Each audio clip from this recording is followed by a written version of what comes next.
Wow. Hi, everyone. I hope you're Oh, getting ready your Halloween week, and I hope you like that new intro.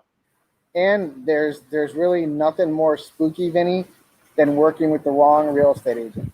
Hey, I totally agree with you. And so, because we're in the mood for Halloween, one of the questions that we get, I'm going to put this as our tip of the week, okay? One of the questions we usually get is, what areas should I purchase in, right, for my kids are in good schools? Right?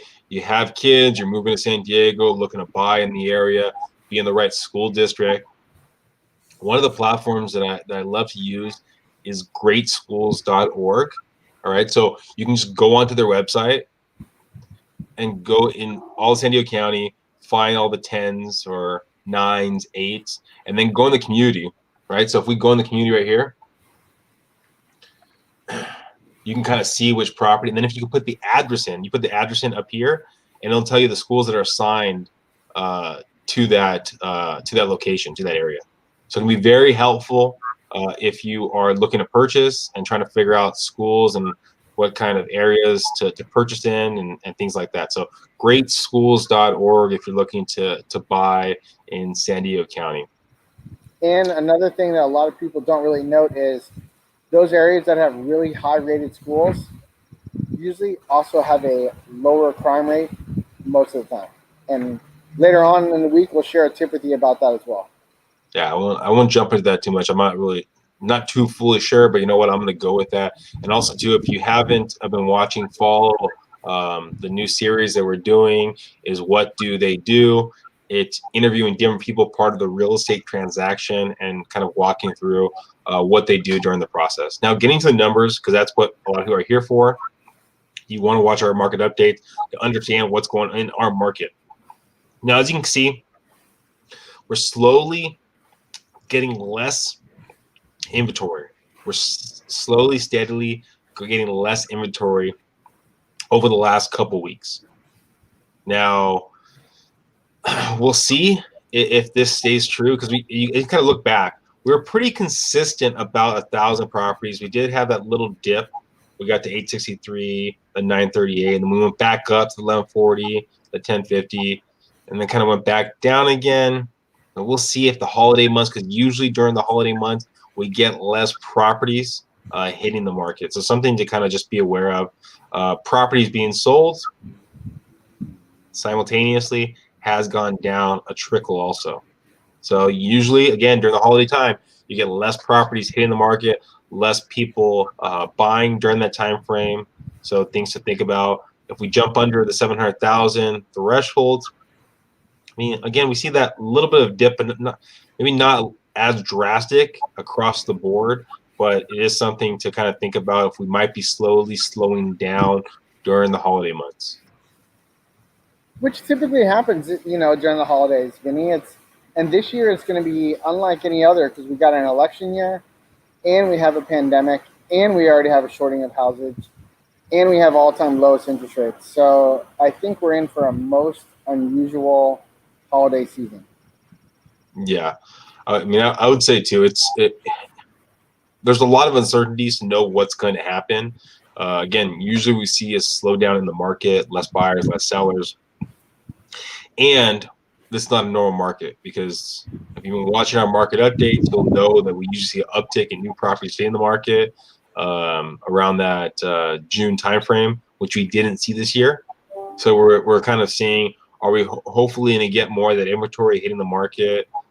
It's not really happening yet. We'll see over the next couple months. With rates really low, and that's something Dave can talk about right now, it's still been pretty crazy. So yeah. So let's jump into that. So those of you who may not know this, if you already have a VA loan on your house and you've been able to save money and you want to upgrade to a new house, you can actually refinance your VA loan into a non-owner occupied rate. And the rate on the non-owner occupied for VA is the same as the owner occupied. I'm mentioning this because I have a client right now who's basically moving out of his condo. He's refinancing it down to 2.25, APR 2.35, 2.25%, and he's buying a new house conventional for 3%. And now his old home that he had is going to cash flow a couple $100 because he lowered the rate. You can do that with VA. VA, you can refinance even into a non-owner occupied loan with VA and still save a ton of money, which is something a lot of lenders don't do. They're not used to it. But if you're looking for a way to make a couple $100 extra in cash flow, it's a great way to do it. The other thing, what's going on with interest rates? Well, as we head into the election season, look for some extreme volatility. As you may have noticed, the stock market did this today, which means interest rates were this today. If you want to look at a rule of thumb, whenever you see the stock market tank, interest rates are usually better. So it's something you really want to note and really take a look at and pay attention in the market, because the interest rate market is going to be so volatile the next 4 weeks, almost similar to the way that the political climate's going to be, because everybody wants the best. We all want unity and we want a great outcome for everyone. We don't want to have any bad things happen. So, please respect your fellow man and woman, especially with everyone's different points of view. Everyone has a right to their own opinion. Yeah.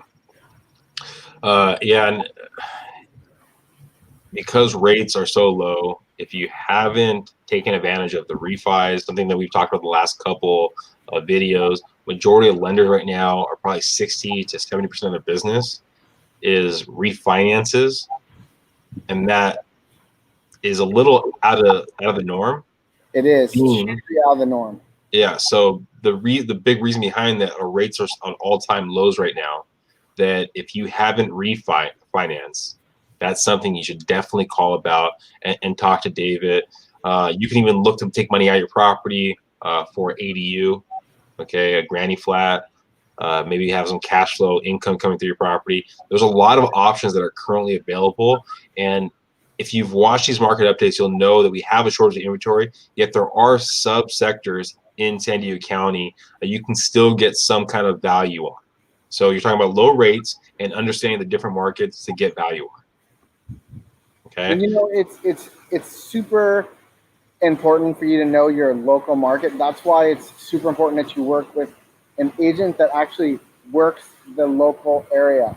For those of you that don't know, right now, as you can see, I'm actually not in San Diego. I'm in Palm Springs. This is not mine and Vinnie's local market. So if you ask us for expertise about Palm Springs, we're not your best source. But if you ask about local San Diego, that's what we're good at. So make sure you work with someone that is local and knows the neighborhood, because now more than ever, the only thing that's certain is uncertain. And that's going to be very evident the next 2 months. Please subscribe, share, tell your friends. If you have any questions, reach out to myself or David. We'd love to be that resource for you. We do this every Monday and Friday at 4 o'clock. Thank you, everyone. 10% jumbos are back. I know we mentioned this before, but a lot of you out there don't realize how powerful that is. 10% down jumbos. That's amazing.